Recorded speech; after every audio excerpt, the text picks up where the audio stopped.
मुझे मेरे savings account से कैश विड्रॉ करना है, लेकिन क्या फिर बैंक उसके ऊपर टीडीएस काट लेगी? आइए जानते हैं कि बैंक और पोस्ट ऑफिसेस कब आप कैश विड्रॉ करने पर उसके ऊपर टीडीएस काट लेती है। तो अंजलि ने पिछले 3 साल से कोई आईटीआर फाइल नहीं करी है, लेकिन अभी उसको अपने बैंक अकाउंट से 30 लाख रुपए कैश विड्रॉ करने हैं। तो आइए जानते हैं वो 30 लाख रुपए के ऊपर क्या टीडीएस डिडक्ट होगा, और अगर होगा तो कितना टीडीएस डिडक्ट होगा।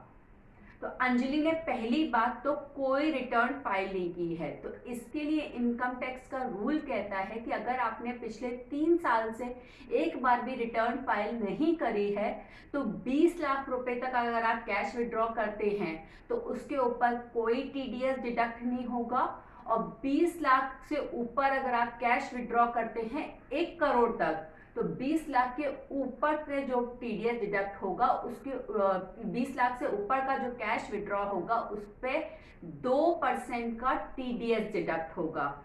यानी कि अंजलि ने निकाले हैं 30 लाख रुपए, तो 20 लाख तक तो कोई टीडीएस डिडक्ट नहीं होगा, 20 लाख के ऊपर यानी कि 10 लाख रुपए पे 2% का टीडीएस यानी कि 20,000 रुपए का उसका टीडीएस डिडक्ट होगा।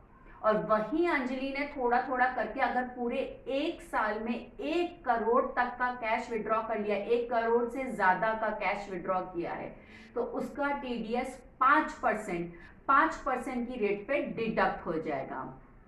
वहीं अतुल है जिसने पिछले 3 सालों में आईटीआर रिटर्न अपनी फाइल की है, या फिर अगर वो बहुत ध्यान दे तो पिछले 3 सालों में उसने कम से कम एक बार तो अपनी रिटर्न जरूर ही फाइल करी है।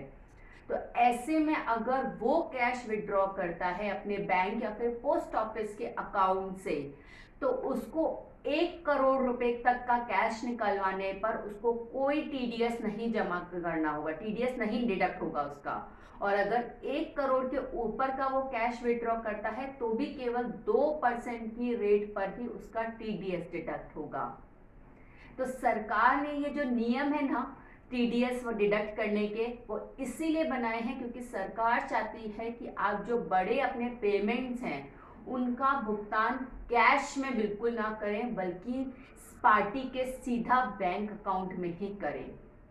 तो आपको अगर वीडियो अच्छा लगा हो तो प्लीज लाइक, शेयर और सब्सक्राइब करिएगा। मिलते हैं नेक्स्ट वीडियो में, तब तक के लिए बाय बाय।